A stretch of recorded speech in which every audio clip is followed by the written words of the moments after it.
We have a fantastic attendance here in the DPW conference room, and we must have at least another dozen people online. This is incredible. I want to personally thank everybody for taking the time out of your busy day Beautiful day, nonetheless. to come here and share your thoughts with us. As Rob said, this is the next step. It's the implementation step of the master plan, which we've been working on for the last probably 3, maybe 4 years, and adopted a year ago last December. So, as Rob said, we are all ears. We don't have any preconceived notions other than we know that the lake communities are an integral part of the town, but they have special needs. And perhaps through some changes in the zoning ordinance, we can meet the needs of the lake community and better serve you as residents, citizens, and taxpayers. So I will now turn it over to Steve Whitman, who has moved to the top center box. Go ahead, Steve. All right, David. Hello, everybody. Thanks for letting me join you remotely so I can listen in. I'm going to keep my remarks fairly short as well. I think what we all agreed to tonight was to give you some context and then have a discussion. So we mostly want to hear from the folks that have taken the time to be there tonight in the room and with us on Teams. I'll just repeat a couple of things because we had some folks that were trapped in the waiting room who've just emerged here on Teams with me. And so I want to make sure that they get a couple of the points that Rob and David made. But there are 2 side-by-side initiatives going on in parallel, the second phase of master plan update and something called a HOP grant, Housing Opportunity Planning Grant. And so the conversation tonight is very much focused on the lakeshore area, the land adjacent to the major water bodies. And that is coming out of the earlier master plan work that David just mentioned that was fairly recently adopted. And a lakeshore district was identified as a possibility, as a possible zoning strategy to create land use regulations.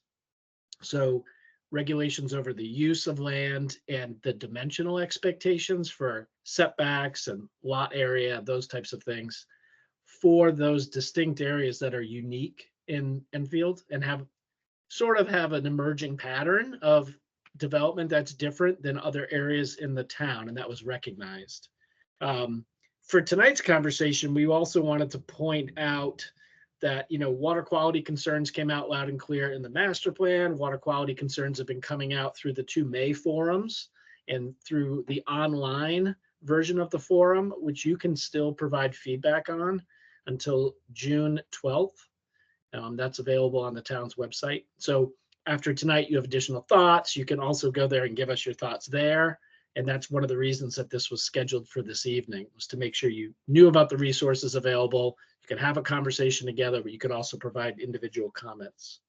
One of the things we've been educated on in working alongside the planning board and the town staff, and Rob can share more on this if there are questions, but 80% of the area variances in Enfield, so people needing some relief from the limited space they have to do what it is they want, 80% of those requests are coming from the lakeshore areas.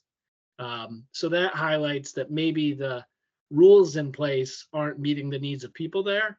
It doesn't mean you want to open it up to just anything, but it is kind of an alert, I think, to a lot of folks that maybe that's not the best use of staff time, and maybe it's frustrating for landowners, and maybe that's why we have a full room tonight. I don't know, but your stories will help illuminate that. The potential here is to, of course, keep it the way it is, do nothing, keep the zoning as is. There's no decision that's been made. We're here just to help inform and do research on behalf of the town. But there's a possibility, while we're assisting the town, to create regulations that are more user-friendly, that meet the needs that you know best in the Lakeshore District, and that can also protect water quality at the same time. So The town's trying to, with each of the zoning changes being discussed, make the zoning more user-friendly, more clear, have clear purpose statements for each of the districts, what's being accomplished here, what do people expect in the future in Enfield, what do residents want, and then what are the rules everyone's agreeing to work by. So I'm in closing of my initial comments, I'll just say there are lots of ways forward. Some of it could be land use changes, some of it could be health ordinances related to septic that would happen outside of land use and can happen through the Board of Selectmen. And then there can be some non-regulatory stuff that gets discussed as well, things that you all elect to do through your lake associations and just as, you know, good stewards of your land on the lake shore. And there may be a lot of examples of that underway already. So with that, David and Rob, I will be quiet unless I'm asked a question. And I would just ask anybody that's speaking, like I'm doing right here, kind of jump up so we can see you and so we can hear you too. The meeting is being recorded for our minutes taker off of this little camera. It's a 360-degree. It's called the Meeting Owl. It's kind of a slick little machine. We've really enjoyed having it in the town. And if you're talking, supposedly it'll point to you. You can see me down in the lower right hand. So I would just ask that and let's get started on some discussion points. Also give your name for Oh, the yes. minutes taken. Please introduce, because not everybody knows everybody. I know that the lake communities are very tight knit, so you probably know each other, but maybe we don't know you, so definitely say your name when you jump on. So, Steve, you want to touch off the conversation here? Cool. So, I will start. Because I'm the guy that you guys come to when you have land use issues, right? It's most of this time it's people from lakes that call me up and say, I want to tear down my house and rebuild it. Maybe it's an old camp that was built by your grandfather 100 years ago that needs to be replaced or torn down. And we've talked about grandfathering issues of building footprints. It may be I want to build a garage and I don't know if I have room for that. Those are some very common things that come up. Might want to move a building to a new spot on the property. All of those things I think are sort of top of mind issues for you guys with lakefront property. I think, and Steve can tie on to this a little bit. When we implemented zoning in Enfield, 1991, it was aspirational. So what we really would like to see. But I think the problem with zoning at that point when we did it was it wasn't really matching to what was actually on the ground. You guys see this map up on the wall. That's our zoning map for the town of Enfield. You can see around Mascoma, the orange zone. It's called our R1 zone. That's a 1 acre minimum. Very few lots on Mascoma are 1 acre. A lot of them are much smaller. Even worse, Crystal Lake is in the R3, the yellow zone in that map. That's a 3 acre. How many 3 acre lots are on Crystal Lake? Right? So there's only a few, exactly. So right out of the gate, you guys are sort of at a disadvantage. So I'd like to hear from some of you guys about those kind of issues and whatever else you want to talk about. I'll throw a few quick ideas out. Storm water. This is a very high top of mind thing for us, certainly, given the cyanobacteria problems we've experienced. I think Crystal Lake had one of the first cyanobacteria blooms last summer. And I know for you guys, you got a big investment, pay a lot of taxes, and property values are high. To have a property that you can't use at certain times of the year because of bacteria issues, it's got to be frustrating. It sort of seems frustrating from where I sit, and I don't own the front property, so we'd love to hear something. So don't be afraid. Who wants to be first to have a commentary? Right in the back, the blue shirt. What's your name, sir? Marty Gibson, Holly Drive. Yep. Well, I think it's important that we consider special zoning considerations about both lakes because they do have special needs. I've attended a number of meetings where we've talked about water quality. I know the town has a master plan to look at the watershed, et cetera. And you brought up a very valid point with cyanobacteria. It is incumbent upon us, whatever we decide we want to do to zoning around the lakes, to also consider the zones outside of the lake and how that impacts the watershed and lakefront property. Not just from cyanobacteria, but physical destruction, as we saw on July 8th and 9th last year, which was devastating for several people. Not at just a couple $100, thousands and thousands of dollars. So I think we need to be careful about making an isolated decision about how we want the lakefront zoning to look without considering how all the other bordering zones impact them. I think it's a global issue. We need to say, we'd like to be here. How do these zones impact where we want to end up?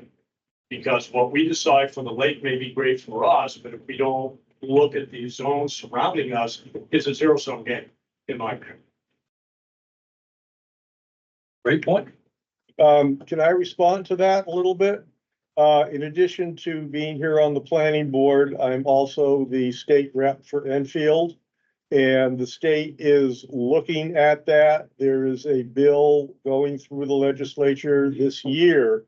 And I'm not entirely certain tonight whether it has passed and been signed into law or not. But it's a bill that allows more than one municipality to join together in what is called a village district, which would allow cooperative management of the larger watershed. And I think that is the kind of thing that addresses your concern.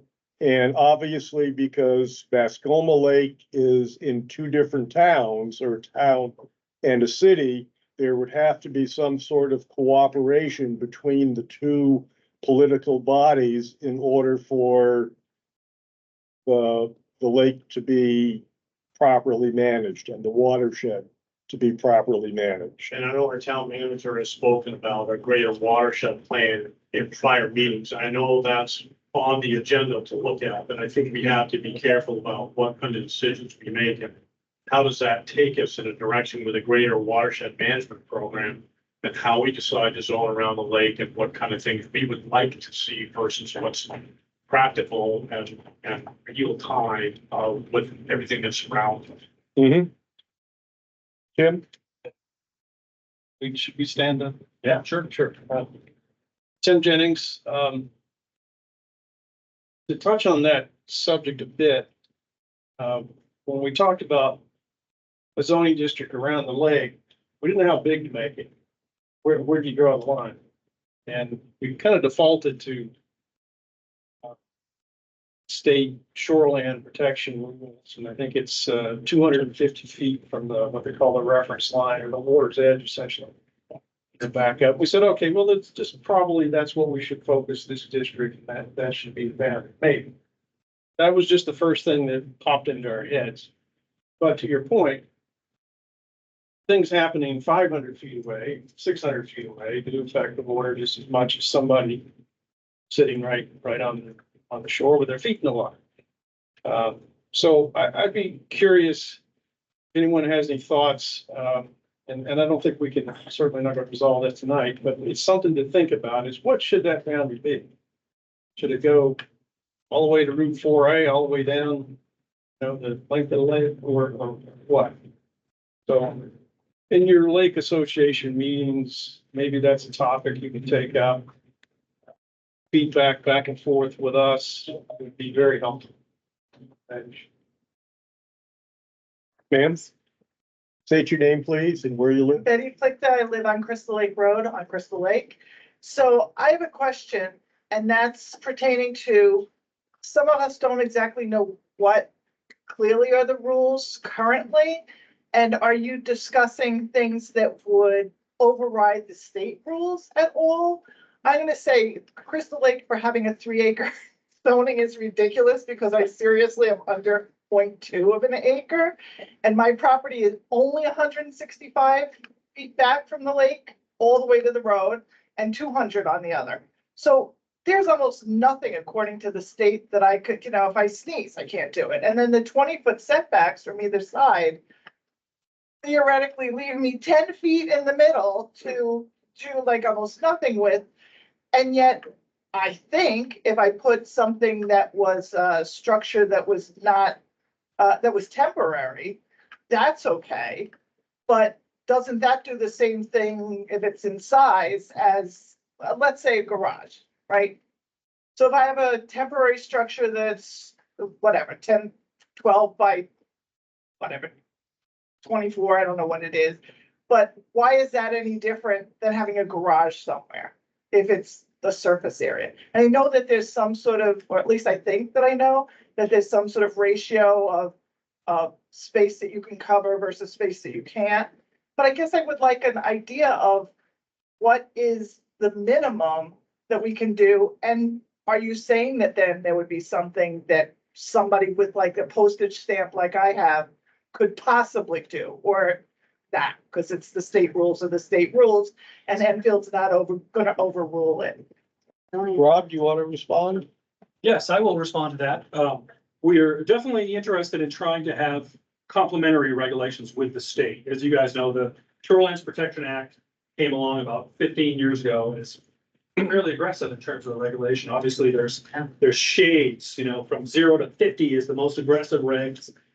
50 to 150, it starts to back down a little bit, and then 150 to 250 as a woodland buffer. And obviously, there's a lot to it. I will tell you that we do not in Enfield currently with our zoning differentiate between temporary and permanent. Any structure, whether it is temporary or permanent, placed in or upon the ground is technically a structure as our current regs state. So, you know, a carport made out of tubular steel is still a structure. So you would have to follow the same regs as if you built a stick-built structure. So, you know, we'd love to hear more from you guys. Obviously, you have to deal with these regs when you're doing stuff. So go ahead. Hi, Madeline Johnson, and I'm speaking on the zoning board. We love late case. Gives us work.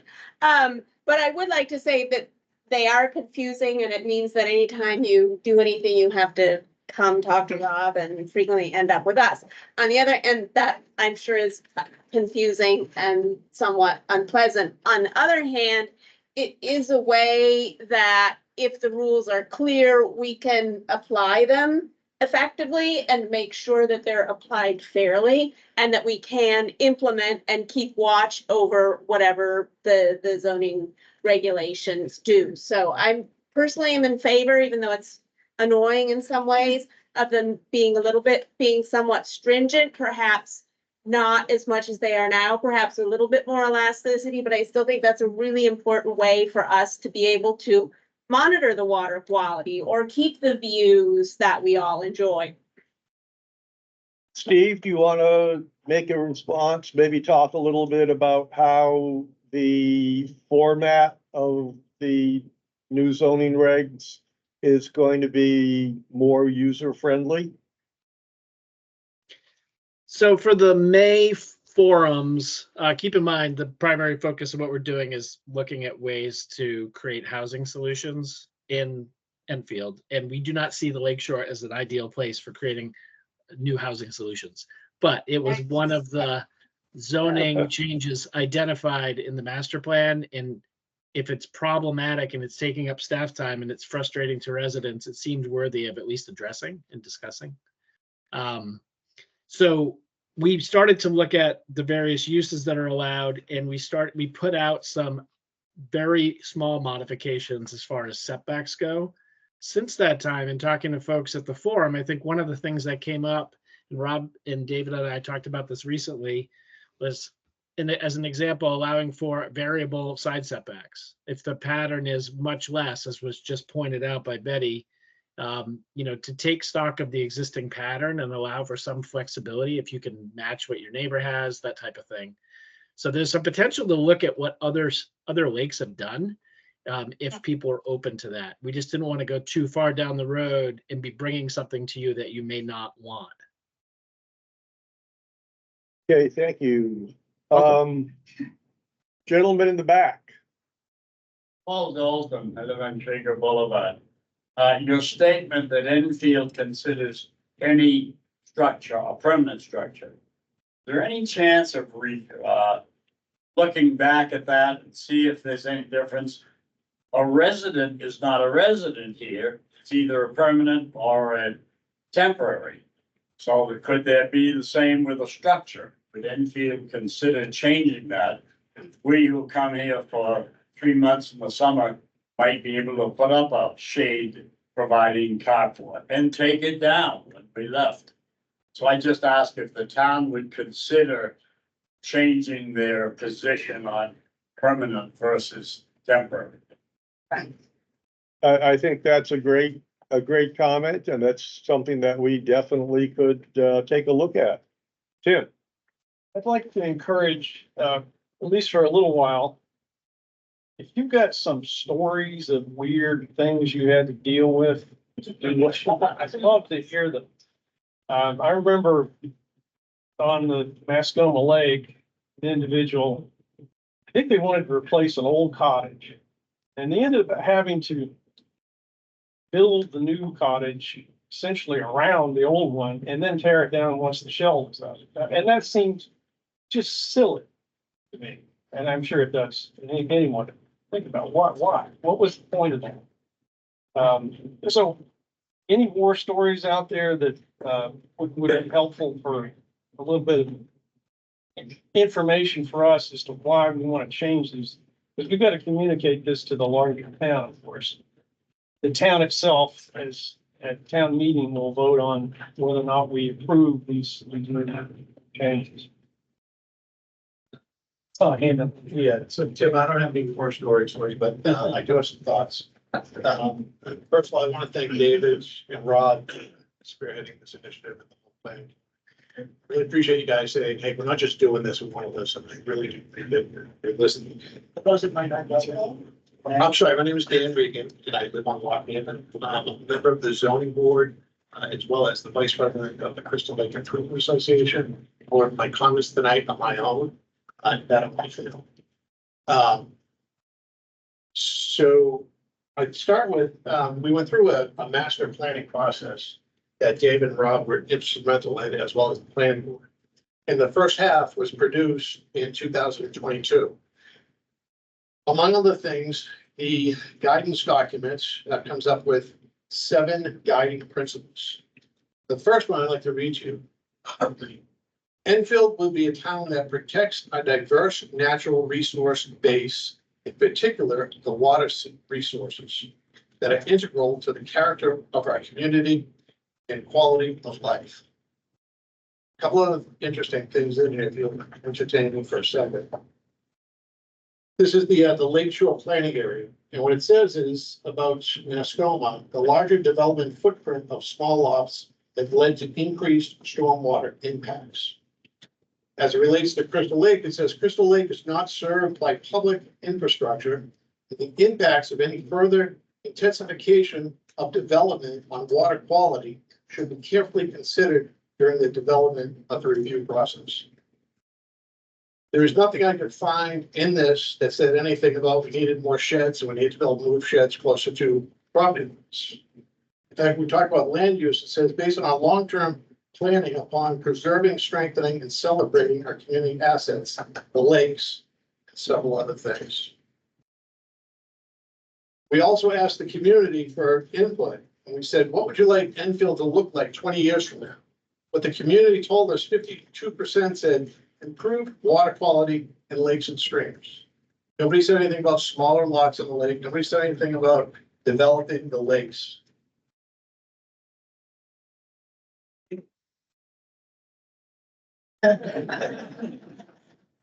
We also asked which of the following natural resources should be considered when the town is reviewing applications for new development. The number one answer, 73% said surface waters. So I went and I spent time with David as well as Rob and attended a lot of planning meetings over the last month to learn more about this issue. And I asked, why are we doing this? Why are we even thinking this? And I got 4 answers. Number one, the ZBA has been very busy considering request variances from residents of what would be in the new Lake District. So what we're hearing is a lot of people are coming to the zoning board. Number 2 was most lots are currently non-conforming. Number 3, this would help to improve the water quality. And number 4, people are already breaking the rules. Let me give you my perspective on things. First of all, the zoning board has been very busy. So I went back and I asked, how many times do these cases come to the zoning board? And what I found out, well, they told me to first go back and look at the last 5 annual reports and figure it out. So I did. And the average is 10 townwide requests for variances or acceptance each year come to the zoning board. I then went back and I looked at how many of those are from the proposed Lakeshore District. And Steve, I would challenge your numbers, not 80%, it's 50%.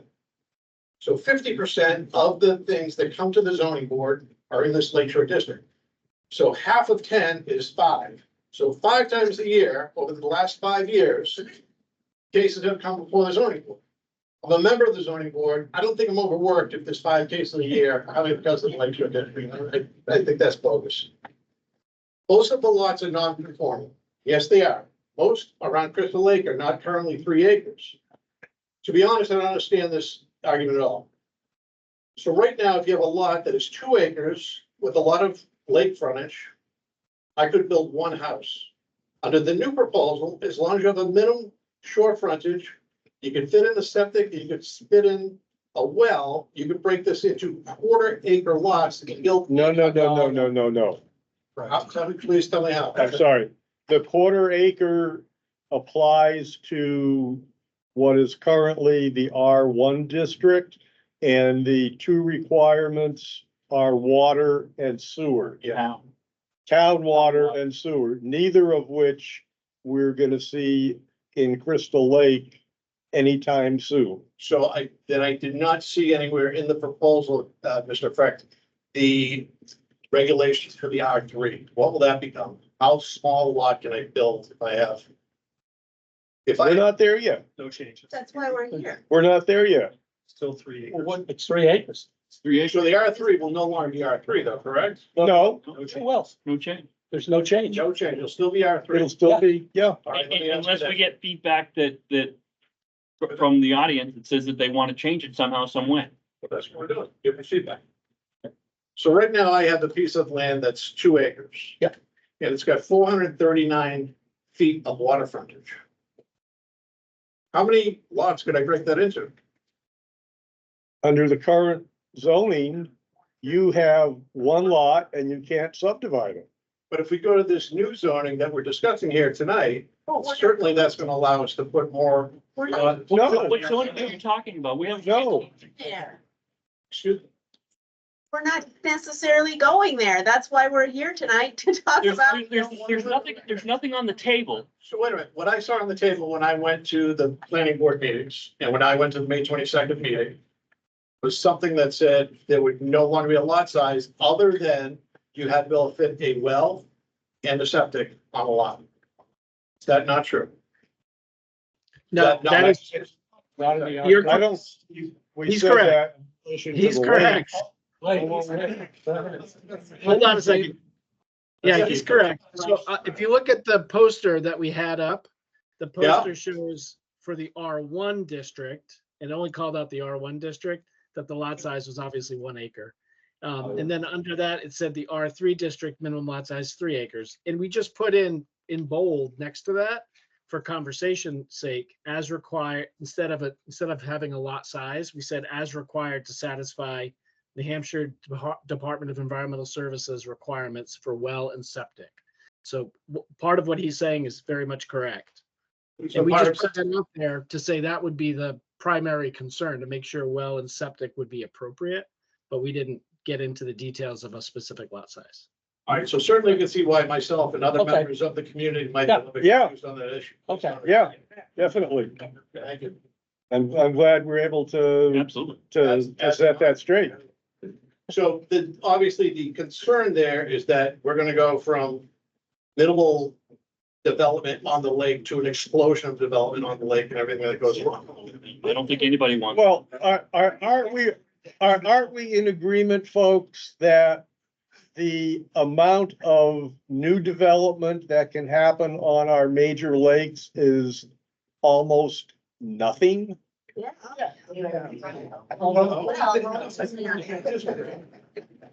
You disagree? All right, tell me why. I'll tell you why, because what we're seeing, and I think it's in the master plan, it's saying that a lot of smaller houses are being taken down, camps replaced with larger houses. Certainly, David, you'd call that. Yes, Okay. absolutely. Number 2, there are several lots that still exist that are not developed as of today. Yeah. If we start changing our zoning laws to mean you can have further setbacks, that means more trees coming down, it means more heat on the lake, that means it's detrimental to the lake. I would agree. Okay, you're right. I'm in agreement. No, not just yet, can I keep going? Most lots are currently non-conforming. Yes, they are. I'm sorry, I already talked about that. This would help the quality of the lake. That's what I heard, one of the reasons we're doing it. I can't understand that. We take down the trees. We allow people to push out their boundaries. There's less impervious surface. That's detrimental to the lake. The last one I thought was the best. Many people are already breaking the rules, so we should change the rules in the hope that these people will now conform to the. This is ludicrous. Right.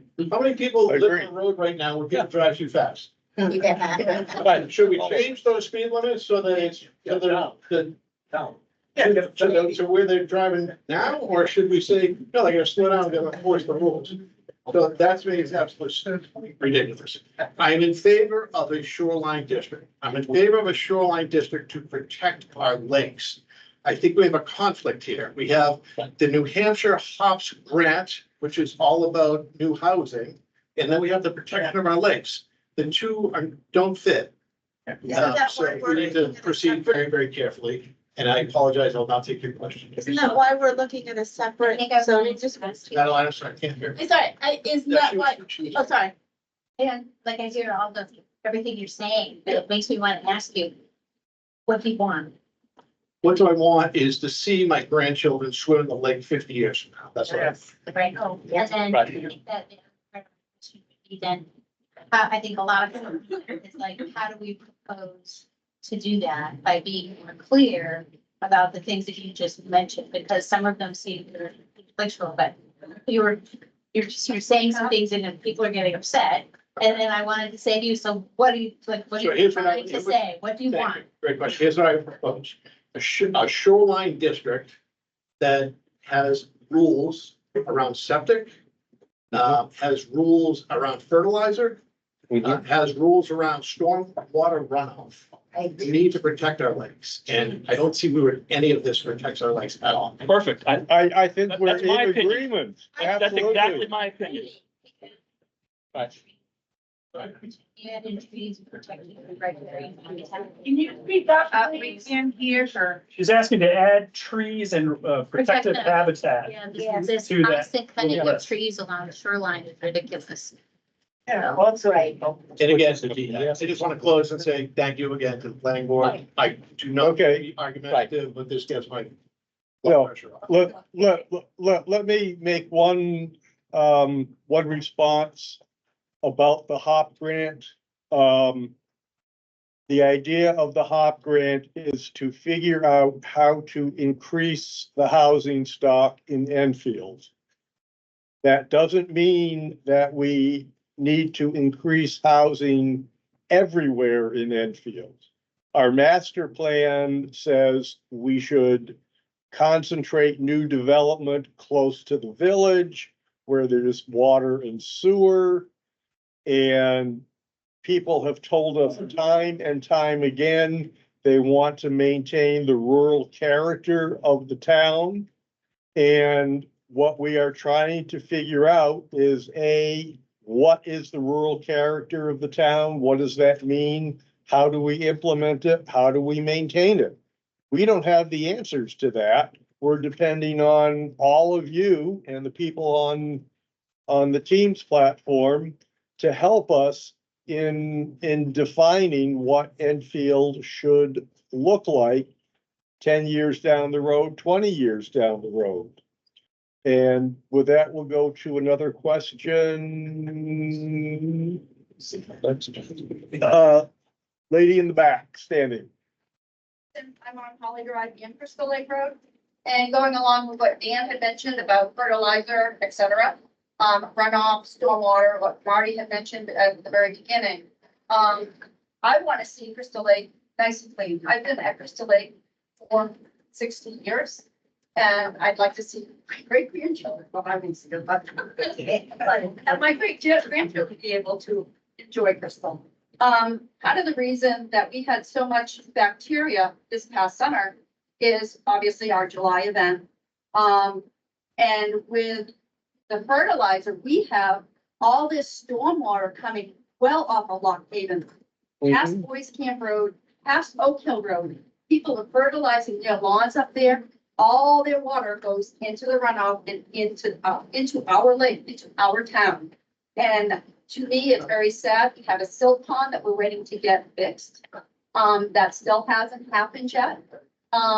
So I think there's a lot of information that needs to be gathered to make some kind of decisions. And I don't think Crystal Lake is the place to be even thinking about making housing thoughts or anything. I think Crystal Lake is a lake that needs to be cleaned up along with Mattaboma. Okay. Let's see if anybody on Teams has a question. Heidi Sidley, go ahead. Thanks, Heidi Sidley, Holly Drive. There was some talk earlier about the lakefront properties and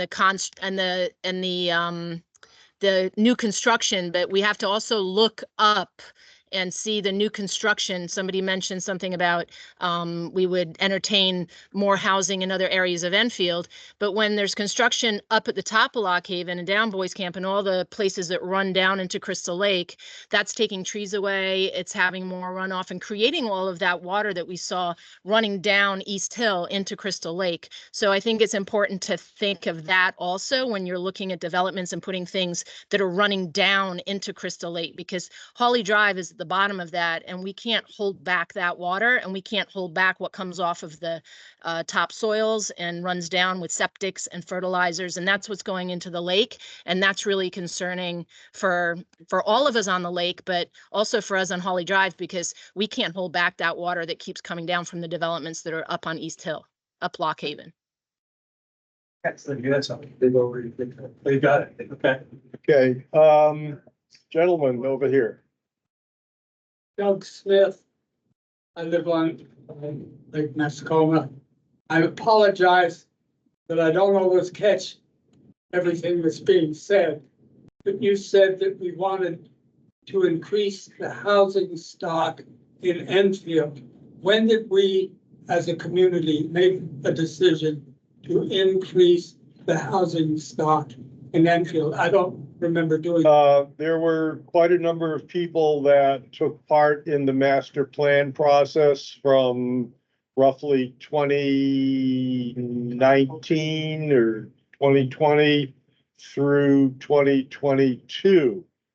We had over 300 people. We had many community events. We had representatives at, I think, almost every farmer's market. And that was the consensus of the people who participated in that process. And again, I want to emphasize, we started with a blank piece of paper and we asked people, what do you want your community to look like in 5 years, 10 years? What are your needs? And that is the 10,000-foot view that's put forth in the master plan. Yeah, I read the master plan. I participated in the process. But I've never heard it. I've never seen any evidence that the townspeople adopted a proposal to increase the housing stock in the town. Have we, as a town, have we agreed on that as an objective? Well, there was a process in creating the master plan with public hearings. People were invited to come. Yeah, I guess I'll have to read it and, again. and comment. There was nothing in there about increasing the housing stock. Oh, I think there was. Was There there? is. I apologize. That's okay. I, for one, am opposed to increasing the housing stock in the town of Enfield, whether it's on the lake or not. There is a section in the master plan that takes some data from the Upper Valley, like some of the planning committee, whole region. And where they concluded that the Upper Valley needed about, I think it was around 10,000 new housing units between now and some point to distance. Enfield's share of that 10,000 would be about 200 housing units by 2030. And at current rate of 5 or 6 a year, we're probably not gonna make it up until the new development on Maple Street, which is gonna add 300 housing units essentially overnight, If it's approved. if it's approved. And so, that was never the intention of the master plan, a development like that, but that's partly because existing zoning ordinance just has no mechanisms to manage proposals like that currently. And so we're left with the really hard thing to do here is to balance all of these interests, because I'm sure a lot of folks here, while we want to protect the water, when it comes right down to what you want to do on your individual property, if you're told that you can't pave your driveway, that you got to use pervious materials, which costs about 4 times as much, that gives you pause, I'm sure. Or maybe there's unanimous agreement that that's what you folks should do on the lake, should require yourselves, which we could then somehow put into either the zoning ordinance or it could be an ordinance enacted by the selectmen. Can we try to bring the conversation back to particular concerns for what we've tentatively defined as the Lake District or district? All right, Celie, go ahead. I just wanted, State your to bring name. up a couple of things, a little bit of. Celie, state your name. Celia here. And we all know you, but I also been on the zoning board for a long time, on and off, over 40 years. Also on conservation, and heritage. So I want to go back. I was involved in the first writing. Tim, you were too. I remember you being there, of the zoning ordinance back in 19. It took us 3 years to get that passed. And it involved a lot of the people. There was a big group and we'd work on it. There was a group totally against it. It was a big fight for 3 years. We finally got it passed. One of the reasons that we made the 3 acre and the ZBA requirements is because of the lots on the lakes. They were already existing. They were little 1/4 acres, a little 1/10 of an acre, and if they're all built on with houses, you're gonna take up all the land around it. You're gonna take up all the filtering of the water that comes down. So that's why your Boys Camp, Holly Drive, there was the slopes with streams and they just shoot down. And everybody's correct in saying that stormwater that really needs fixed. So I just wanted to let you know, that's why we did the 1 acre. That's why we did the 3 acres, because we looked at what was there. And we looked at the land. What do you have? That's our resources. So they're hills, those hills feed our lakes. That's what it's all about. So breaking down along the lake really is not healthy. So that's my 2 cents. Celia, thanks for that historical perspective. Gentleman in the blue shirt in the front.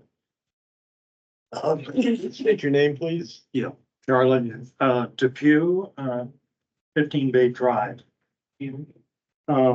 We moved to the lake about the time the zoning came into effect. And approved wholeheartedly, and I think it's had brought benefits to the town. My concern is with the health of Lake Mascoma. I think the damage is being done at the lake shore.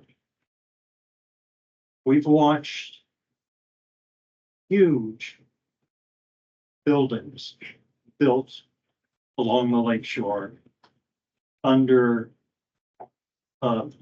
Lake Shore Protection Act rules by very talented engineers and architects who have, and that is the Lake Shore Protection Act enforcement group, the contractors themselves. The Lake Shore Protection Act is not doing the job needed to keep the lakes healthy. And it, if the lakeshore zoning is conducted along those lines, we'll continue to have trouble. I would propose strict rules with pervious impervious ratios. I would propose limiting or forbidding substantive land contour changes. I've watched lakeshore buildings develop with truckload after truckload of fill to get those buildings where they need to be. And they, in order to pass lakeshore zone. And I would propose vegetative barriers. Those three things. Just so that everybody's on the same page, the state sets a minimum standard. There's nothing that the state says that we cannot pass more stringent. We should. And we should. Thank you, Fred. Right. And with your help and your input, we will, because it seems that that's what you want. And I think that's what's necessary to protect our lake resource. Dr. Buffet. Dave Buffet, can you hear me in the back corner there? I know this is related to the Lake Shore District, but this is general for the whole town, particularly with respect to the recent variances granted to the huge development up on the top of the ridge overlooking Maple Street. We had zoning that was granted a variance of 3 times that amount by ZBA. What is the value of those rules if they're not upheld? And it's not just local ZBA. There's apparently some state board that can overrule some development rulings by locally. And obviously the legislature is proposing a number of different things as well. But I think it's important that we maintain that level of control and enforce it. Thank you. Gentleman in the back. Yeah, Bob Cusick, I live on Crystal Lake. I have 3 properties. All of them have septic systems that are over 30 years old. I think what we're missing here, we want to keep water quality, and we have to somehow bring together septic, the number of people that are using the septic, and we try to get through some reasonable restrictions with regard to an Airbnb types of usage. I know for a fact, and I know specifically that there are 2 units here where we live that have way over the amount of people, that should be allowed in a unit. And their septic is over 30 years old. The other group, their septic's over 30 years old, and they had like 15 people there during the summer. So as part of all this, you have to realize that what happened to Crystal Lake last year was because the water rose. My dock was underwater this much, and it's usually has this much underneath. So I have a feeling, if you look, and I talked to the people in Sunapee with our new restrictions relative to septic.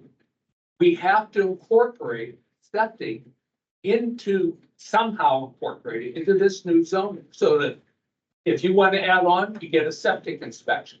You have to get your septic pumped every 3 years. How many people don't do that? I don't know. There's probably a lot.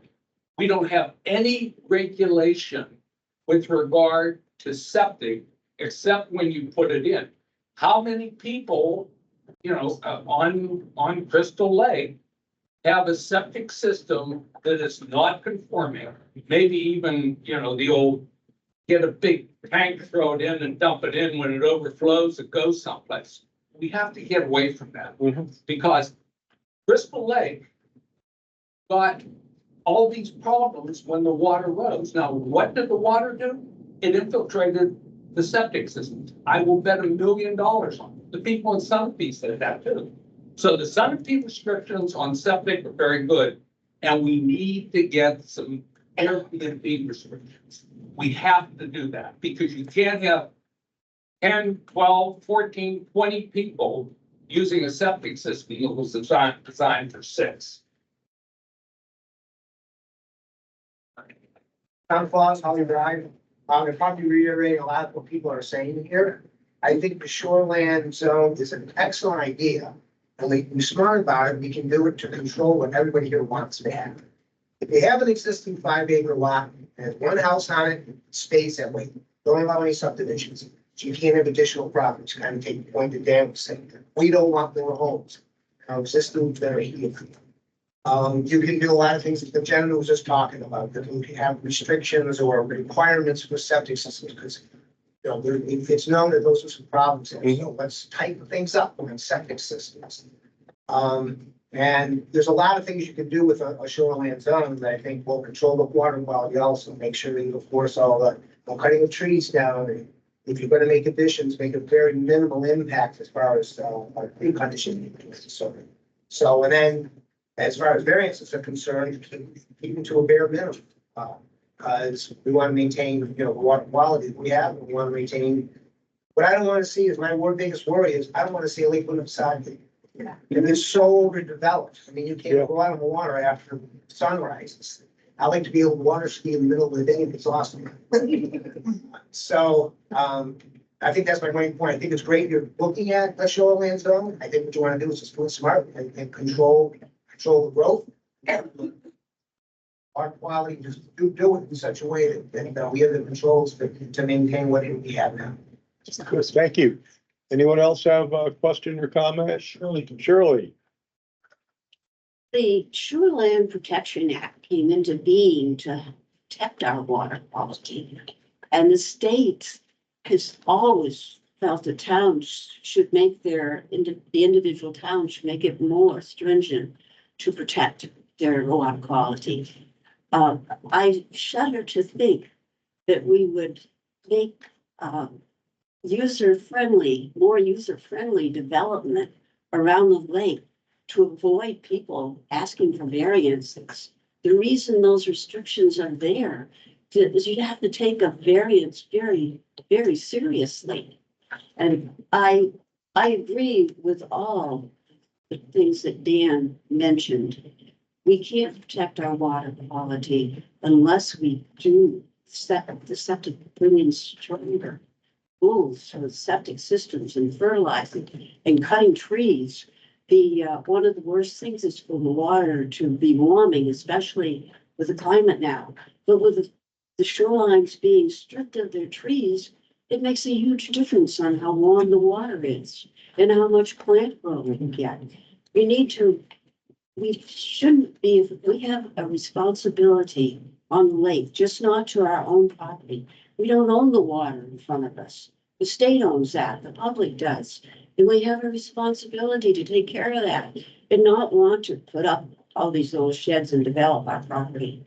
If you water your lawn from the lake, it'll do better than it does with fertilizer because the lake is nutrient rich already. I disagree. Just a Keeping the couple, rules stringent or more stringent. right, just a couple things. A lot of the things you're asking for or talking about are not planning board. Okay, if you say, everybody has to have their septic pumped every 3 years, that's select board. That'll have to be an ordinance. Fertilizing is an ordinance. If it's already there and you're fertilizing your lawn, it doesn't come to the planning board. It has to be an ordinance in the town. So you need to bring this up with the select board and say, everybody within, I don't care, 400 feet of the lake, you have to have it pumped every 3 years. If you don't have, because I believe certification is only about 30 years old. So that obviously there's a lot of uncertified septic systems around the lakes. And when people go and build new houses within the zoning laws, I bet they don't put in new septics. Not a part of it. So that's what's happening is you're seeing a lot of septics that are failing. And I think that's going to be a select board issue. And especially when they get saturated with water. Oh, yeah, I agree. Yep. Dan, I did, very good again. Thank you, but I'm Yeah. a little confused. Not difficult to do. But we're talking here about this shoreland zone. Yeah. And I get the impression that this was open, and you guys are working on this, it's a blank Right. slate. So now you're telling us we should bring these issues to the select. Well, no, we can't. Planning board can't, if you've got a house, it's never gonna come to me. If you decide you don't wanna pump out your septic, Yeah. it's gotta be an ordinance in the town that says not the planning board. The planning board can't tell you you've gotta pump out your septic because it's never coming to us. So we're the planning board is currently driving this initiative to look at shoreline zoning. Right. Under the context of the hot spring. Right. Would it make sense for you guys to put together some proposal based on everything you're hearing tonight? So that we can continue the conversation rather than restarting. the Oh, yeah. conversation with the steps? absolutely. Oh, yeah, what I'm saying is it's not gonna be the planning board that's gonna tell you, you have to pump out your septic. No, but gotta be a a new select board. lakeshore zoning area Right. will facilitate. Right, Yeah. exactly. Could come with a recommendation. It could come with a recommendation, a select board saying, or it could be what you also said, which is, we've got to look upstream or uphill and say, if it's an R3 uphill now, we probably shouldn't change it for water quality reasons. That was my- Yeah. Will you be recommending more leniency or more stringent? It won't That's be why us, we're here it won't be talking- us recommending. That's what I mean. It'll be you guys. It's right? you, Listening. right?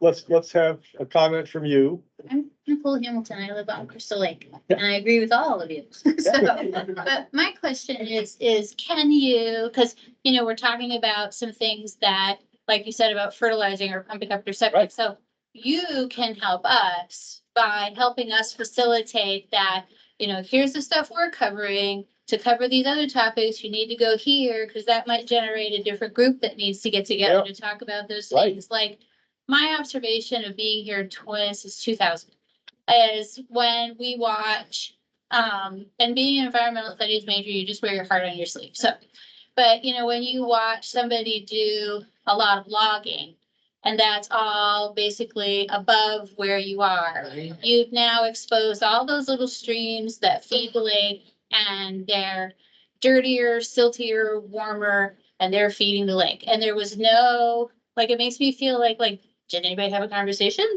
about this? Or when somebody comes in and they've now created a beach on the front of their property, and we're like, but that isn't helping. That's runoff on the lake, and the little snails are dying.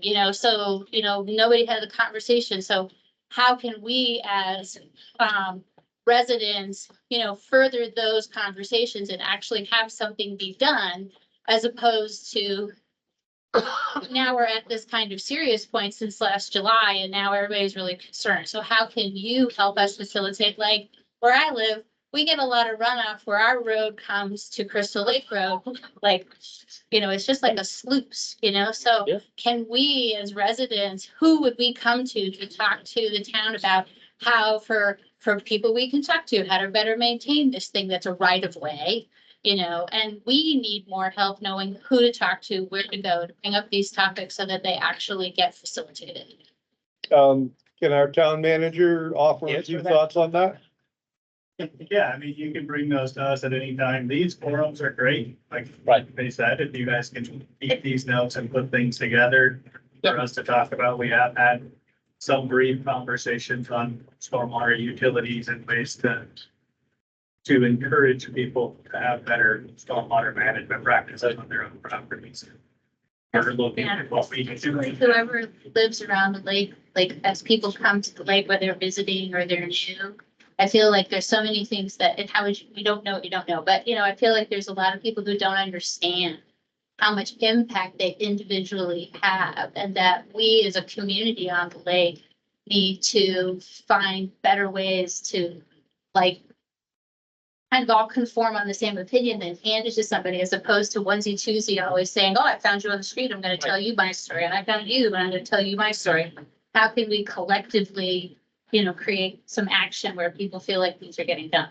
I think the fact that both of our major lakes have incredibly active lake associations, as is evidenced by all of you people who came here tonight to talk to us, is one of the main ways that you folks who live on the lake and have property there can organize and take action. And, go to the town manager, go to Rob, go to the Public Works Department, and make them aware of what concerns are so that problems can be addressed. If they don't know what's going on, We also wanted people feel like they are, like they're part of the solution, it's not about policing, this is what Education. Yes. this is what we're doing, and this is why we're doing it, and we need you to help us so that this still is a lake that you are proud to come to and want to come to, and not that you decide oh, what a mess, and they're going to sell your property and leave. The whole point was what attracted you here. Help us keep it that way. It's we're helping you, you're helping us. And it's got to come out as a win-win for the lakefront property owners as well as the town as a whole. And gentlemen in the back in the blue. Marty Gibson, Holly Drive. I want to circle back around to my original point, because there's a lot of discussion here about the Lake Shore Protection Act, and you talked about the fact that we could even restrict that more with town regulations. I went before the select board after the weather events of July and discussed what happened just the Holly Drive from our knowledge. Okay, and what I said still stands. The amount of water that comes off of Lockheed and Boys Camp Road in an average of 7% grade, you feel like the Dutch boy with your finger in the dump. I don't care what you do to help protect the edges of the lake if you are still getting flow everywhere else into the lake that you cannot control. After one of our neighbors literally got blown out of their house, Tom and I walked the watershed, and we walked Lockheed. And we saw all the culverts that drain in down the Holly. And on the Lock Haven side, there's a 4-inch culvert that drains from somebody's house into the ditch. And there's a 10-inch culvert that drains from their property into the ditch. It goes into a silt pond that failed and still failed. It goes into the lake. So we can think about what we would like to do as property owners on the lake to try to protect the lake as much as possible. But I'm coming back to my original point. If you don't look beyond those boundaries and what the other zones are doing, it is an exercise in futility. 1/3 of the days last summer, according to WMUR, July and August, were rain. The only thing that did, like cyanobacteria and other things, is make everybody aware of the risks to the lakes when these weather events occur. So was it a bad thing? Yes. Did it wake everybody up? Yes. So I think this forum is important, but I urge people to not look at the 5-foot view, look at the 500-foot view. Because this is a bigger issue than just your piece of property on the edge of the mountain. Thank you. Okay. In the back with a hat on. Hi, Pete Hugo, Fulton Drive. I just want to kind of piggyback on what I'm saying is that we're talking about, and I agree with everything, by the way. Everybody here is coming up with great ideas, but they're ideas. Can you plan for something next month? Because you know what, if we don't take a proactive activist now, next summer we may be out of luck. You know, we probably lost 3 weeks last year out of the water. How much are we gonna lose this year if we get another rain? And I agree with the septics going up and going in. But you know, we've asked, and quite frankly, I'm kind of tired about, well, we might do this or we could do this. You know, can we get people to help us? I don't know, you're gonna tell me maybe this is not your, But you know? it's a forum and it's open to the public. So what I. The ideas are coming. You know, I want to know, whatever, you know, can we go up above if we put hay bale? Tell us, is that good to do to help? No. But anything that we can do to get your, you know, your input. You know, I'd love to have somebody from, you know, anywhere come up with us instead of spending $5,000 like we did on one engineering. Right. $5,000 and it did nothing. What can we do now that's gonna help us for this year? Shirley? Yeah, could you speak to the watershed management plan we are funding for that's gonna help the whole watershed? Yeah, I don't look at some of those things, but it's. Stand up.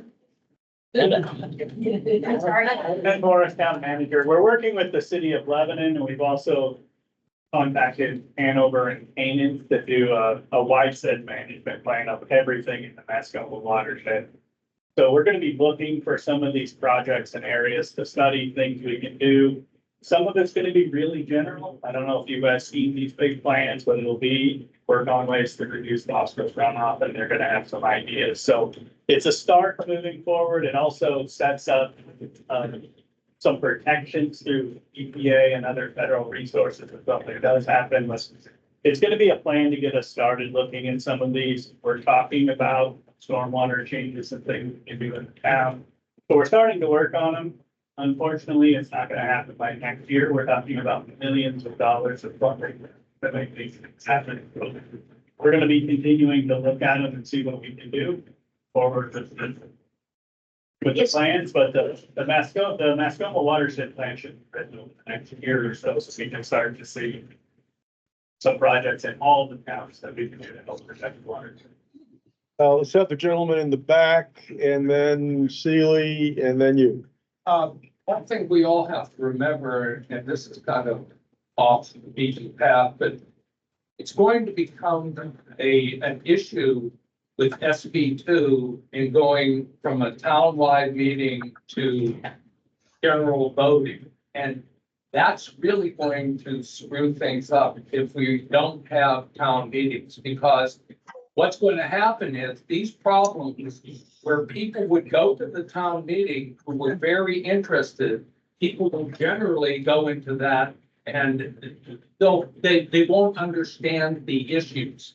So I would say that we should all, because the select board doesn't want to make decisions. I tried to get them to take a look at the Airbnb thing, and they all agreed, well, it has to go to town meeting. And I'm quite sure, unlike Sunapee, if we go with something with regard to septic, it's going to have to go to town meeting. So I think keeping town meeting, we should all really focus on that. That's going to be the only way we can all go to town meeting and make decisions that that we're knowledgeable on.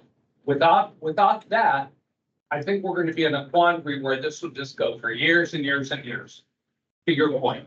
Let's take Sally or Heidi rather, online. Thanks, everybody. I think in between a lot of these meetings, I think it's really important, and we talked about this in our Crystal Lake Association meeting on Sunday, but it's important to have subcommittees and action groups that actually do things that can be assigned action items and in an educational way. And we've started to come up with a think tank group like that can do grassroots education, door-to-door education, and try to get as much as the community involved as possible. And I think that's a start in the right direction because we have a lot of these meetings, and I've observed a lot of these meetings that there's a lot of discussion around the things that we want to do, and they're all in different jurisdictions under different committees, different boards.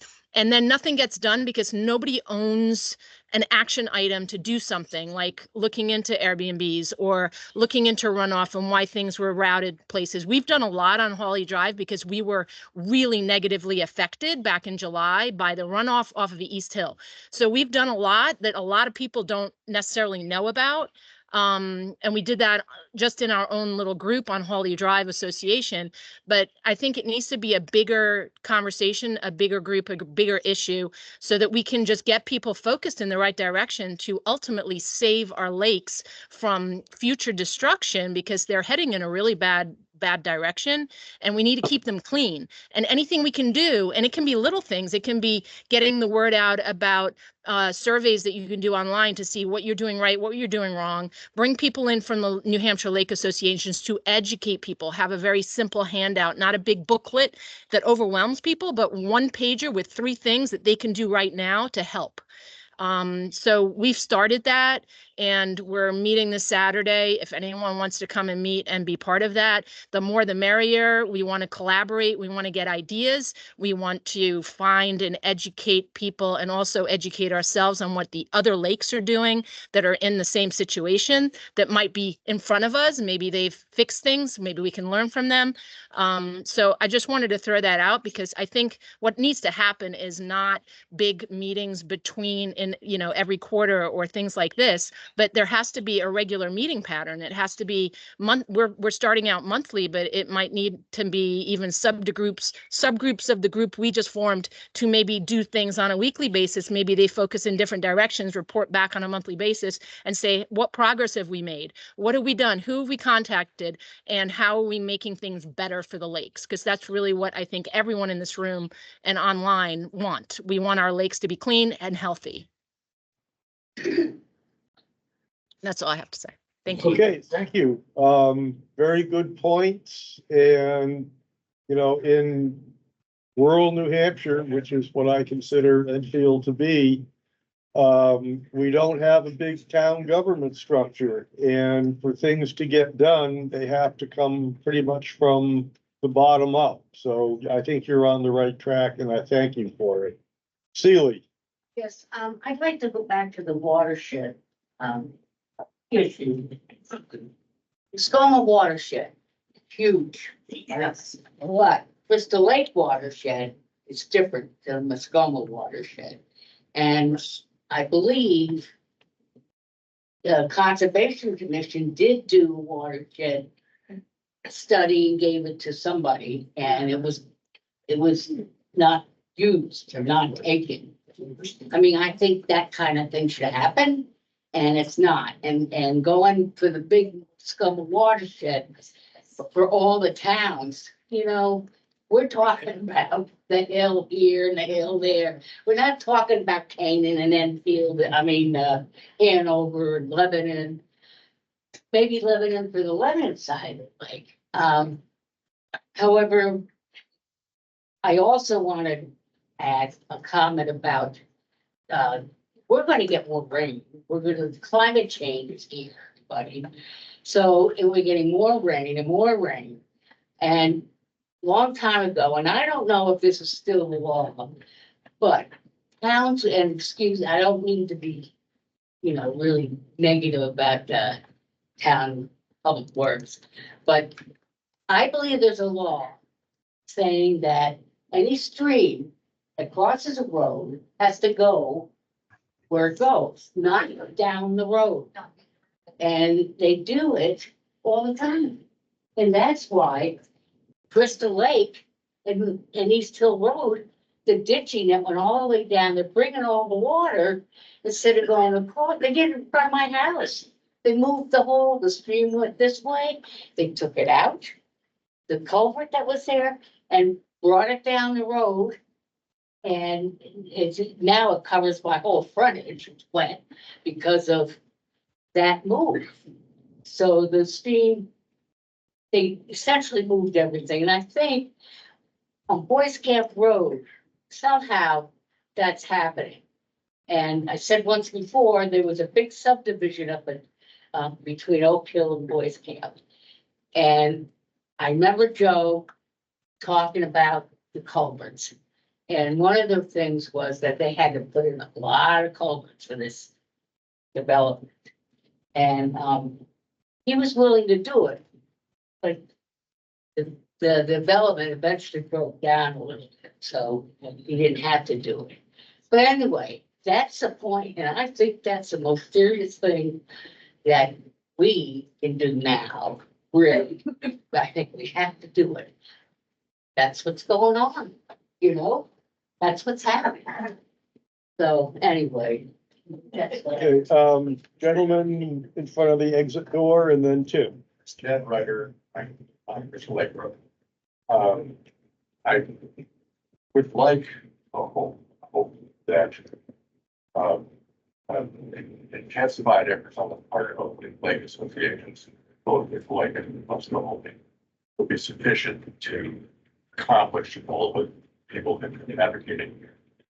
But I think there is lingering comment about how some of the things that we are advocating can't be done by zoning regulation at all. It requires ordinance, which is that we're in the live free or die state.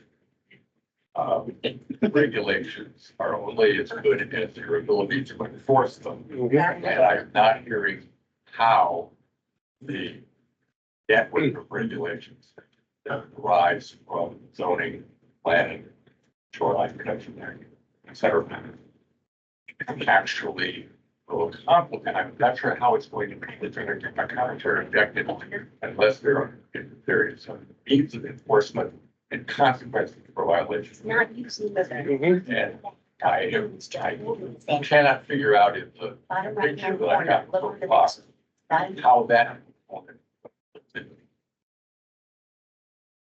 I wish I had an answer, but I don't. Tim? What? Dr. Tice. Dr. Tice. All right, Dr. Tice. Well, I might say that what you're dealing with is of historical origin, which I suspect you all know. These camps that were built around the lakes were done long before there were any zoning ordinances available. And they're much too small to accommodate the type of housing that is now being contemplated. One of the zoning ordinances that needs to be changed is the requirement that when a camp is torn down for a new house to be built, it's built on the same footprint.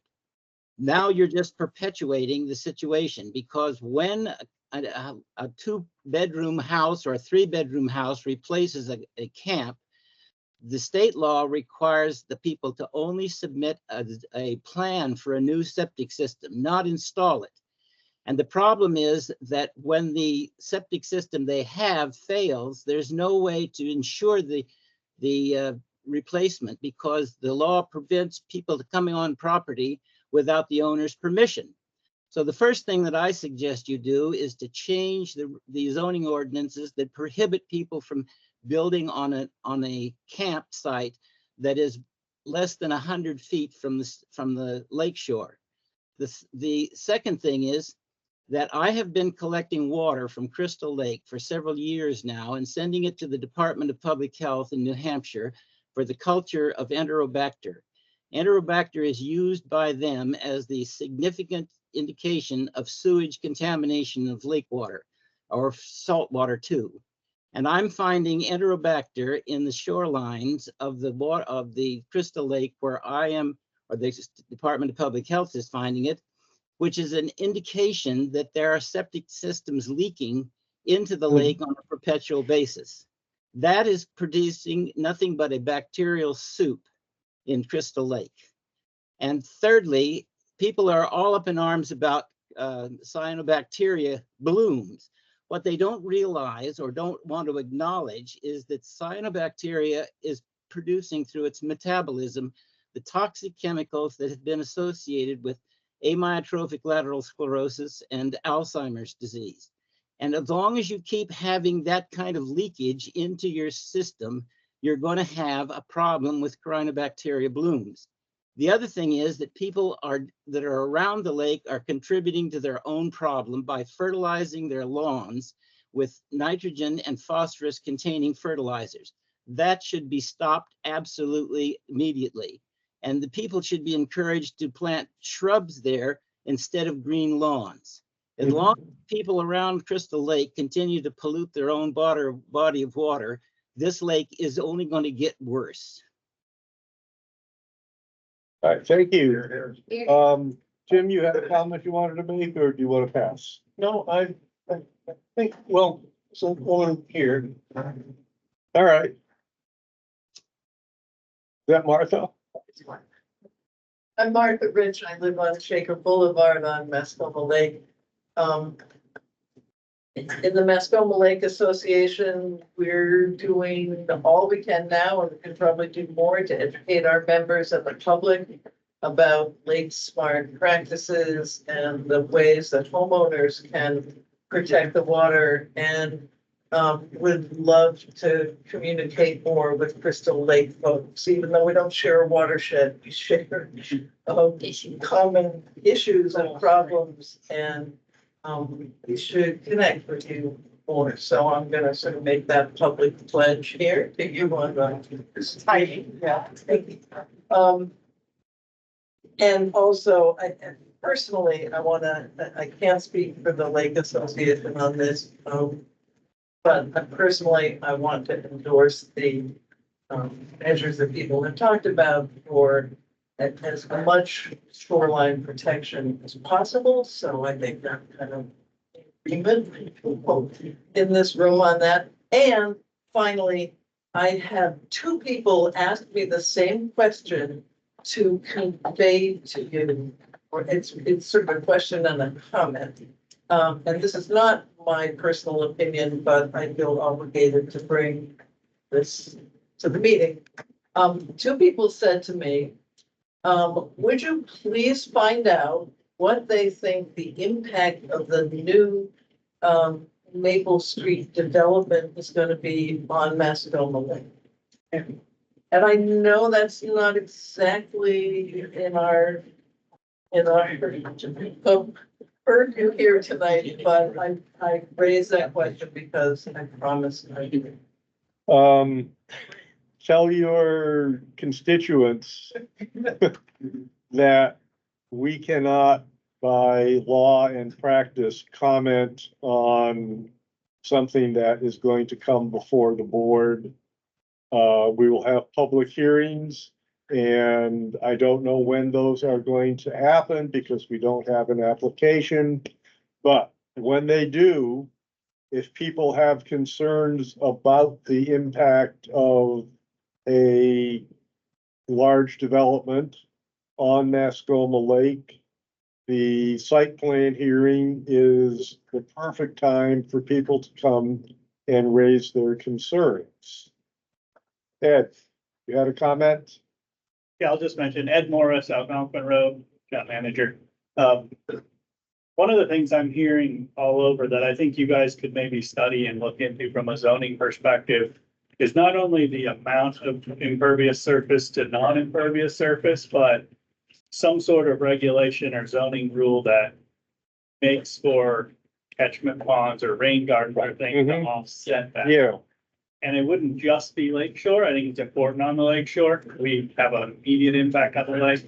But if we look at it more town-wide, we can start keeping stormwater out of the ditches, slowing down stuff that's going to the lakes and containing it on our own properties. Good thought. Thanks, Ed.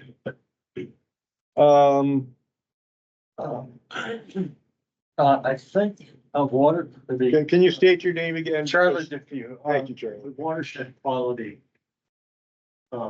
management program involves testing, water testing. Is some of that going on now?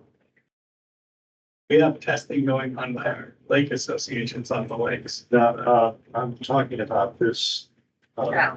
this EPA, funded. No, the grant will not be testing, it's just writing the management plan. Well, I'll make the point. The various people who go out and test water quality should be looking for sources.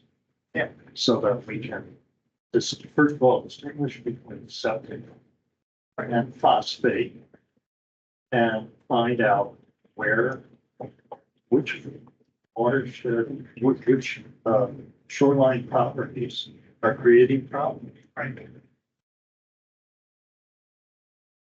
Yes, Glenn Greenman, Algonquin, speaking to the testing part, is, Dr. Tice mentioned, I work with him on these, samples and tapes and testing he's doing, and he has my fast. That's one thing. We do that. We also do the UNH-LLMP program weekly from May through September into October. I know that Mascoma also does testing on their waters. So we're doing that, testing those waters, we're looking for things.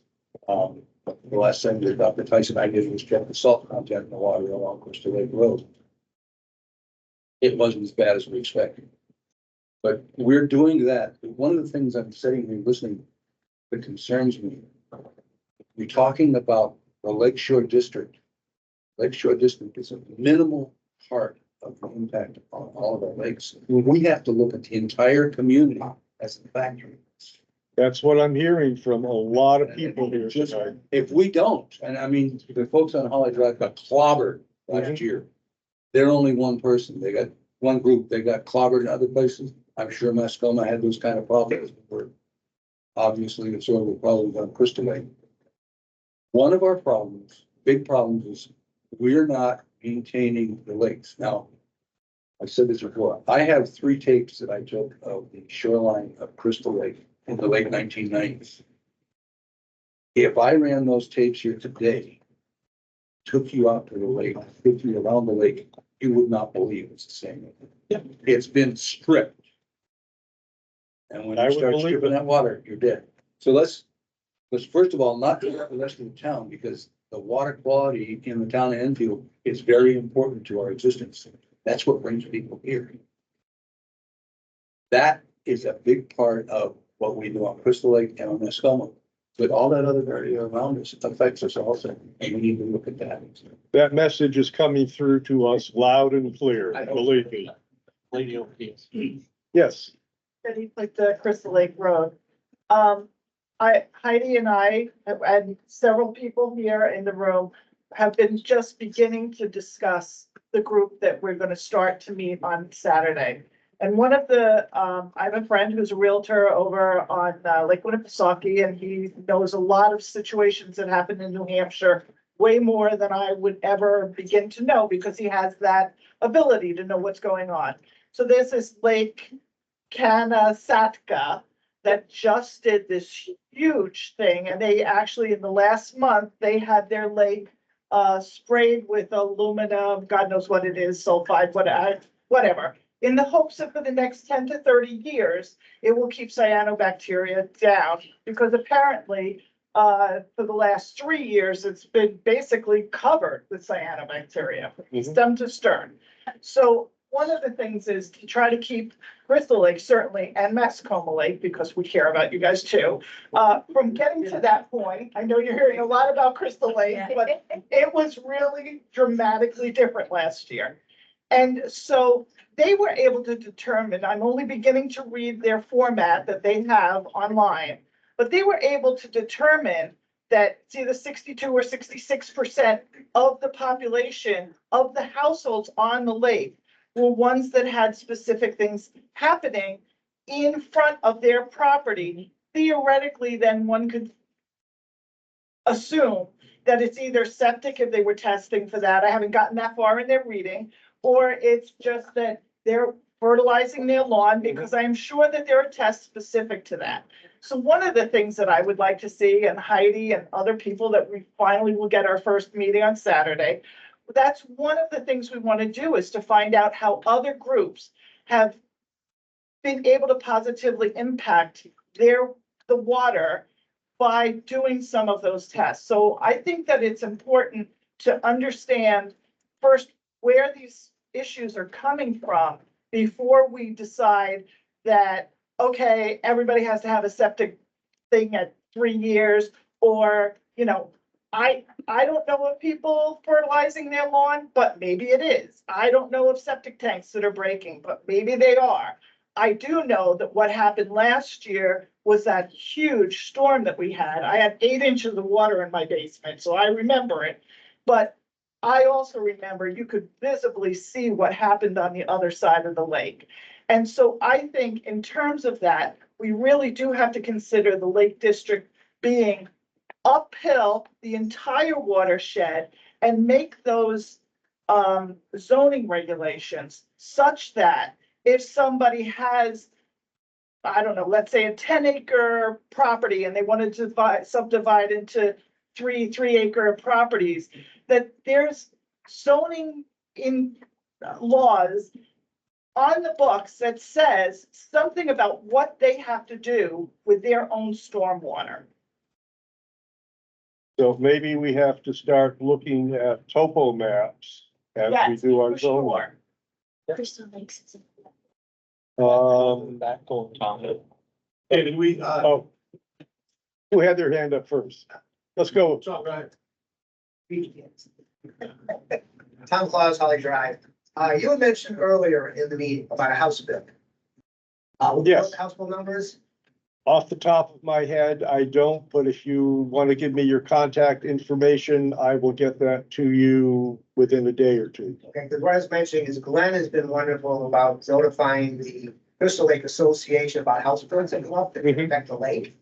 And it's easy to go online and say, you know, I agree with it, and when I comments, you can. I don't know if Muscoma Lakes does the same thing. Yeah. But it is something small that everybody in this room can do, support these house bills that are, you know, helping out to preserve the lake.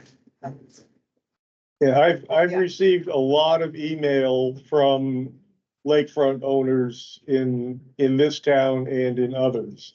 And I appreciate the input, and my job is to represent you and fight for what we need here in Enfield. And the other thing that we've done is New Hampshire Lakes is a wonderful resource. Again, I don't know if Muscoma's been hooked up with them. But a great resource, like Heidi was saying, as far as education is concerned, educate New Hampshire Lakes, I mean, both Muscoma and Crystal Lake Association. Because that's a great resource to see what individuals can do on their properties to help with the lake.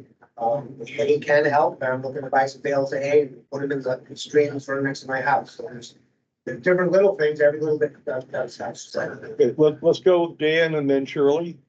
Dan Regan, so 2 things. Number 1 would be, I don't know how many people in the room are going to the New Hampshire Lakes Annual Convention this Thursday. Good look for you there, Martha. It's a fantastic meeting that talks a lot about the things that people say, I wish we had. They haven't. It's available to us. I'm sorry? It's full now. At 1:00. They do it every year. The second is, David, it seems like we're starting to lose people. Before too long, I would like to hear from you and from Steve, if I could humbly request. What are you taking away from this meeting? What are you hearing? And as you talk to people tomorrow and they say, what did the folks from the Lake Association say?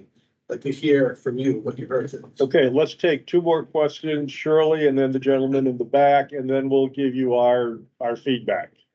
I just want to say quickly, thank you to David, because every time I have written, you've replied, and the other representative and senator haven't. So thank you. You're welcome. Sir. My name is Dan Montgomery, and I'm a retired ranger with the National Park Service. And one of my collateral duties with the National Park Service in managing a large inland lake in Washington State was as the code enforcement officer. And so I got a chance, a lot of the issues you guys are discussing tonight, I've heard these many times before. They're not unique. A lot of people have the same complaints, the same ideas, the same thoughts. But I would suggest, your question about how do you enforce these rules and regulations, it's a code enforcement option, which is what I.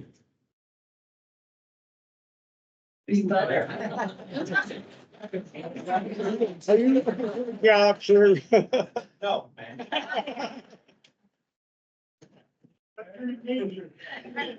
But I did have ticket writing Yeah. authority, so when there was a violation, it becomes a rule or regulation. I could write a violation, just like I don't.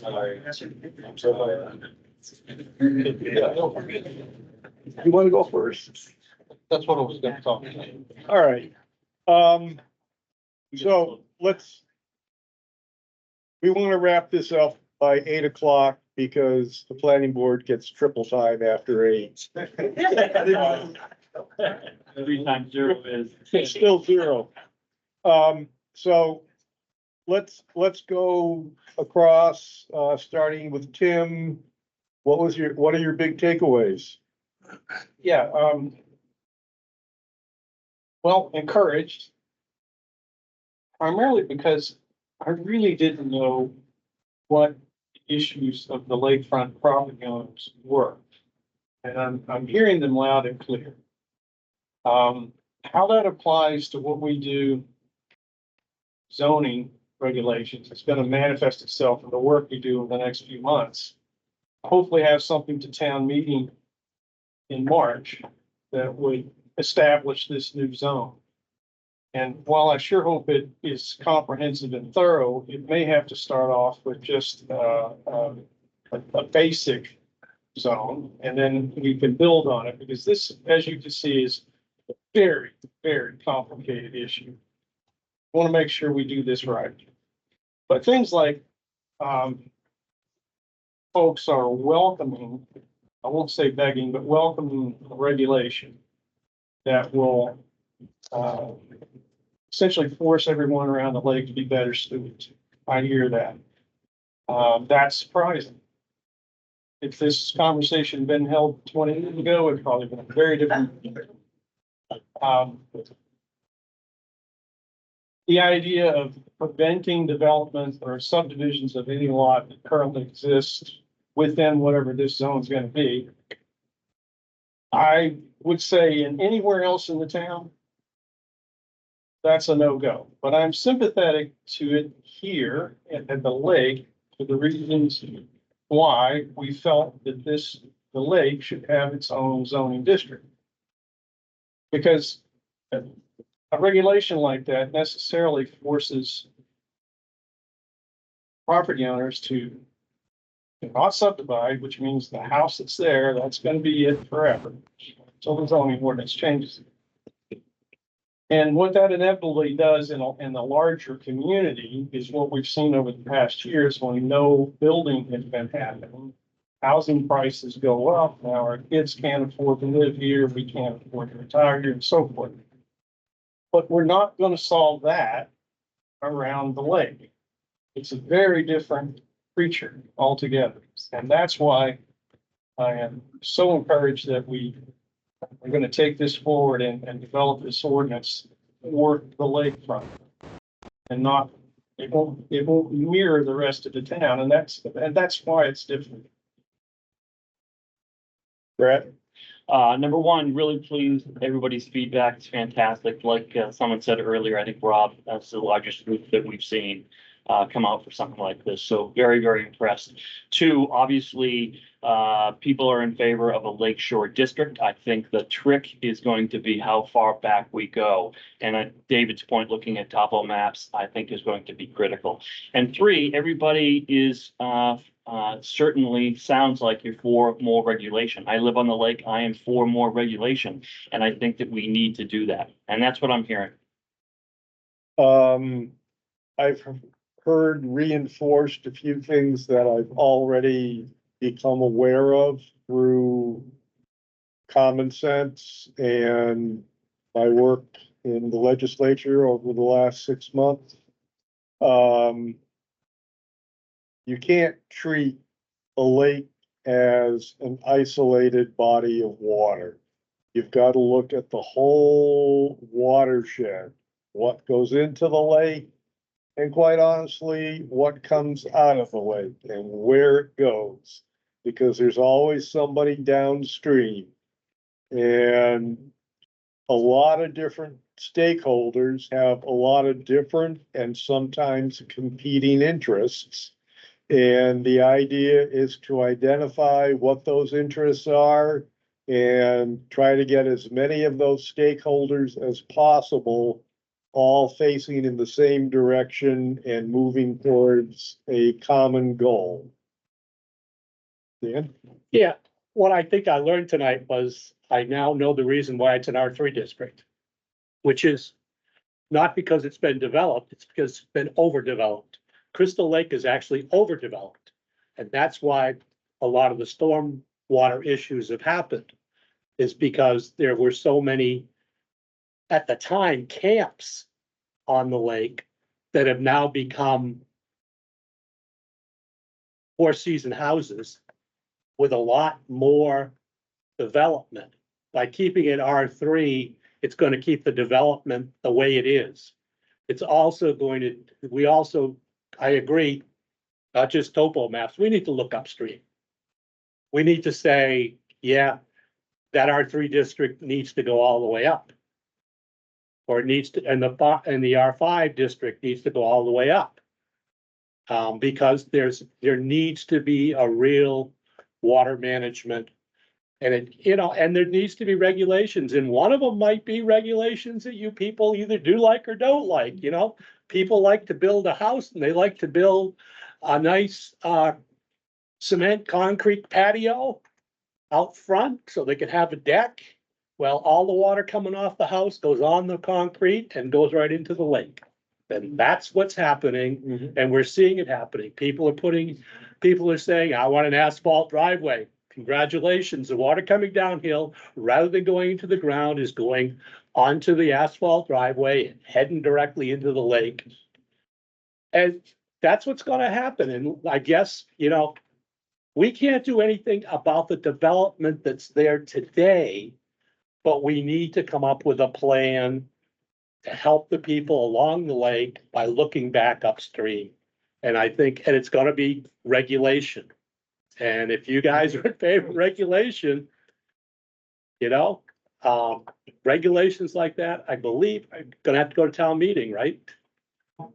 It depends on what we do. I mean, Right, yes, overall, it's your guys' zoning, will have to go.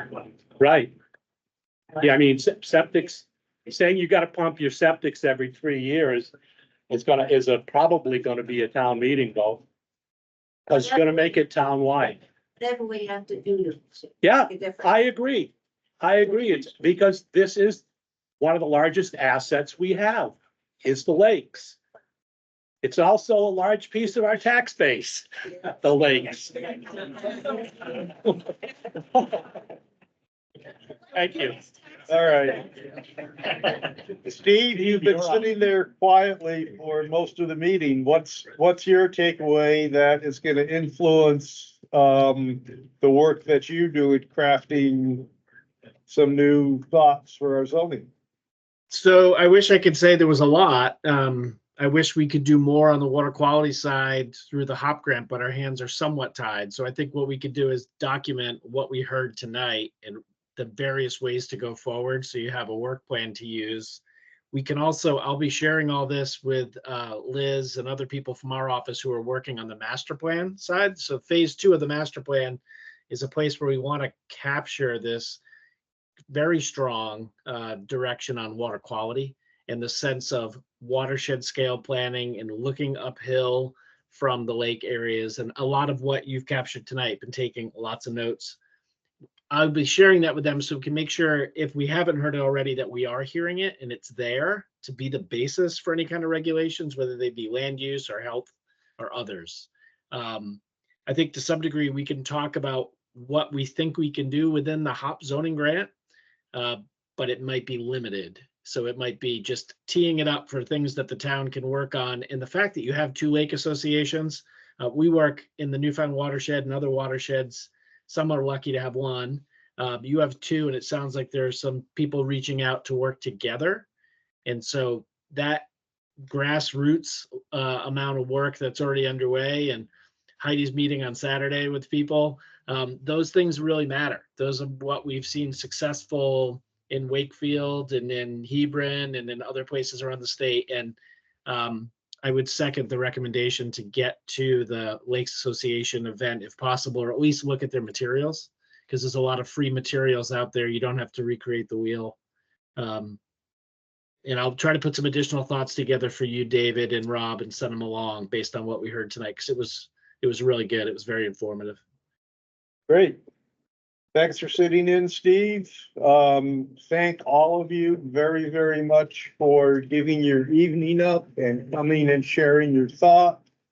Same goes for the people who are joining us online. Thank you very, very much for zooming in, and have a great evening. And we hope we'll be able to meet with you folks again.